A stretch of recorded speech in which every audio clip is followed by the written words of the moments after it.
Justement, Amina, on écoute This Dream of Mine, ce morceau que vous chantez magnifiquement bien, qui est empreint d'une nostalgie en deux langues. D'ailleurs, vous chantez en plusieurs langues, français, anglais, arabe. Et moi, ce qui m'a vraiment touchée dans votre IP, qui est composé donc de 5 chansons, c'est cet aspect échappatoire, exutoire. On se confie, on se murmure des choses.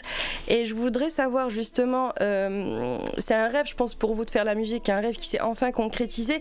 Est-ce que c'est lié véritablement à une sorte d'introspection, de thérapie? Est-ce que c'était un vrai besoin? Parce qu'il y a des titres très personnels comme À mon père, Je te quitte, qui parle de cette liaison toxique avec la cigarette. Est-ce que vous pouvez nous en parler un peu? Moi, je suis dans effectivement une démarche assez introspective déjà dans ma vie, je pense. Et en tout cas, moi, la manière dont je perçois l'art, ou en tout cas ma manière de m'exprimer, c'est il y a toujours un point de départ assez personnel, un questionnement qui se fait déjà face à moi-même quand j'écris, ou quand j'ai besoin de sortir quelque chose. C'est souvent parce que j'ai besoin d'exprimer quelque chose qui est au fond de moi. Après, quand j'ai commencé à travailler sur ce mini-album, cette EP, au tout départ, je ne savais pas réellement les sujets que je voulais aborder. Mais j'ai commencé à écrire un peu sans jugement. J'ai commencé à tâtonner un peu à l'aveugle, et puis c'est des thèmes qui sont ressortis. Et puis il y a eu une sorte de...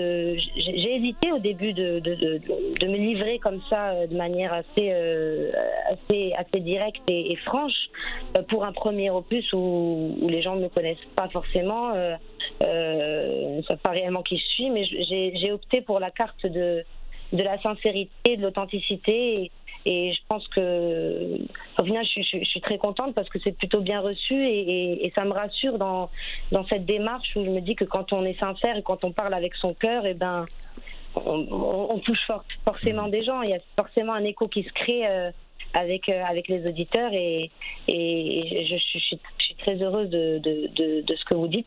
Ça me fait super plaisir. Et effectivement, c'est pas vraiment réfléchi dans le sens où je vais me dire je vais me confier, j'ai envie de parler de tel sujet il n'y a pas de démarche, il n'y a pas eu de but avant.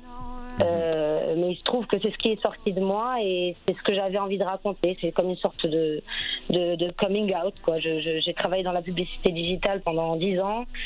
J'ai fait ça à côté, et je pense que le fait d'arriver aujourd'hui dans ce marché de la musique avec une sorte de message fort, de dire salut tout le monde, j'existe. Voilà. باش نذكر المستمعين لان تهضري بالعربيه ومشينا بالفرنساويه بزاف باش الناس اللي عاوتاني الناس اللي ما تقنش الفرنسيه. يعني انت معنا كمؤلفه وملحنه مغربيه، يعني قريتي بفرنسا. بغيت انا العلاقه ديالك مع الموسيقى كيفاش جات من صغري. مني كنت صغيره كنت ديما كنغني في الدار. يعني شنو الاول اللي كنتي تتغني؟ باش اي مدرسه تاثرتي بها؟ انا قريت في الرباط. لا ماشي مدرسه، يعني المدرسه الفنيه، لي زانفلونس ديالك. وي المدرسه، انا كنت في الدار، كنا كنسمعوا بزاف ديال الاغنيه الفرنسيه. وي جاك بريل، ليو فيري، براسانس، إديث بياف، باربارا. كنا كنسمعوا حتى الموسيقى المغربيه والعربيه، ام كلثوم، فيروز، عبد الحليم حافظ. بزاف ديال لي زانفلونس مخلطين كبرت فيهم. وفي الدار بابا وماما كانوا كيتصنتوا بزاف د الموسيقى، وانا كنت كنغني. شراو لي ميكرو ملي كنت صغيره، وملي كان عندي 5 سنين كان عندي المصاصه، وباقا كنلبس المصاصه، وقلت لهم نحيدها حتى تعطيوني جيتار.